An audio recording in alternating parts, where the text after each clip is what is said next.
beberapa ayat Al-Quran dan zikir dengan tujuan memohon ampun kepada Allah Subhanahu wa Ta'ala untuk saudara kita yang telah mendahului kita.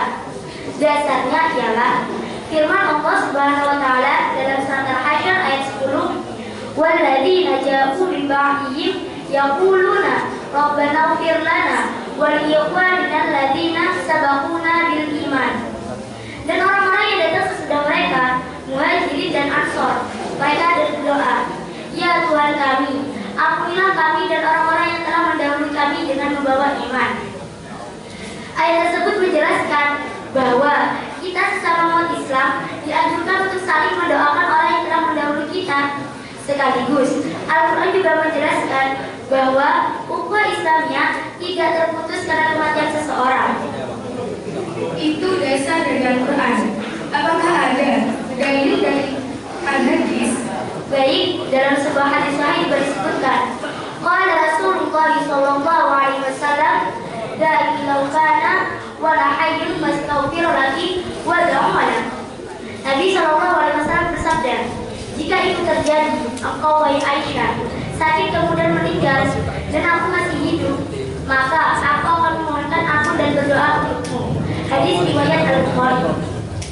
Ungkapan Rasulullah sallallahu alaihi wasallam, "Wa da'wana," dan aku berdoa untukmu, ini mencakup doa dengan segala bentuk dan macam-macamnya, termasuk doa seseorang setelah membaca beberapa ayat dari Al-Quran dengan tujuan agar pahalanya tersampaikan kepada si mayit, seperti dengan mengatakan, "Allahumma ausil thawaba ma qara'tu ila fulan." Ya Allah, sampaikanlah pahala bacaku ini kepada si fulan.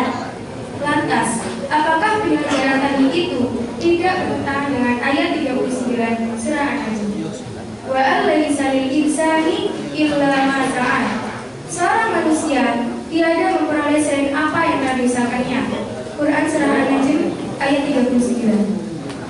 Dalam ayat ini dijelaskan bahwa seseorang tidak akan mendapatkan manfaat dari amal orang lain. Untuk pertanyaan ini akan dijawab langsung oleh kawan saya. Bagus sekali. Al-Hasyr ayat 10 dalam An-Najm ayat 39 sama sekali tidak bertentangan. Coba perhatikan. Penyelenggaraan tahlil itu pada hakikatnya adalah sinambungan dari amal selain pada masa hidupnya. Dr. Muhammad Bakar Ismail melansir penjelasan Ibnu Qayyim al-Jauziyah, seorang ulama panutan kalangan modernis, sebagai berikut. Fa inna hadza tatawwu'a yu'addu min qabil sa'i laula annahu kana barran bihi fi hayati ma tarahamu alayhi wa la tatawwa'u min ajli wa huwa fil haqiqah tamratun litiman birrihi wa ihsanihi. Sesungguhnya hadiah pahala yang dikirimkan pada ahli kubur dimaksud merupakan bagian dari usahanya sendiri, karena seandainya jika ia tidak berbuat baik ketika masih hidup, tentu tidak akan ada orang yang mengasihi dan menghadiahkan pahala untuknya.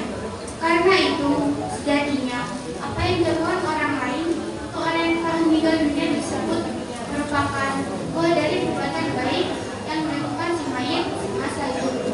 Al-Fiqhul Wadih 1 halaman 449.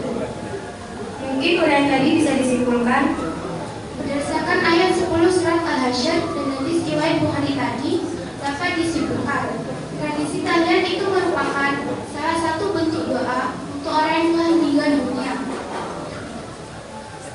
yang dianjurkan dalam Al-Quran dan hadis, sekaligus sebagai bukti bahwa persaudaraan di antara semua muslim tidak terputus karena kematian.